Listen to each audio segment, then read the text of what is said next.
Now there might be some instances where we actually need to convert text to an editable shape that has anchor points and paths on it. Now we can do this in Adobe Illustrator, but a lot of people don't know that we can actually do this in Adobe InDesign as well. Now it will make this text so we can't edit it anymore, like we can't insert a cursor and type and edit it that way, but it will convert it to a shape that we can place a photo in it and otherwise customize it like a shape.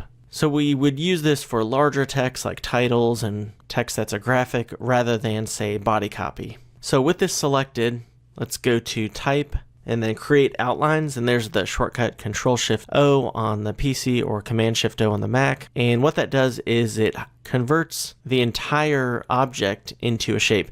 Now if we had just one letter selected, it would only convert that one letter into outlines. But I can now use the Direct Selection tool, the white arrow, and click right here and see now we've got paths and points. I'll zoom in a little bit so we can see here. So I can really customize it. For example, I can click this over here. I could use the Pathfinder panel and use this in conjunction with shapes. So I can move this up here, really customize these shapes. You can use the shape tools and combine these shapes with other shapes that we draw with the Pathfinder panel. What's also cool is we can select this, go to File, Place, and then select one of these images, and I'm going to click Open, and I'm going to click right on top of the shape here, and then it embeds it in there.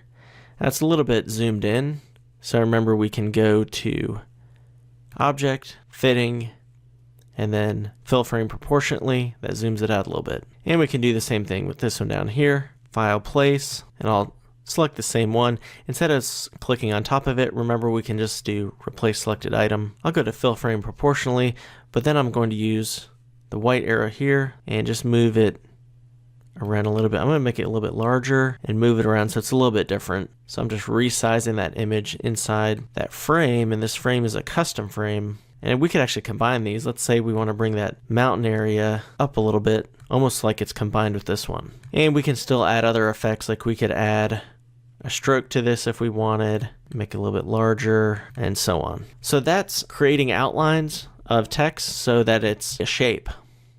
Thanks, and I'll see you in the next lesson.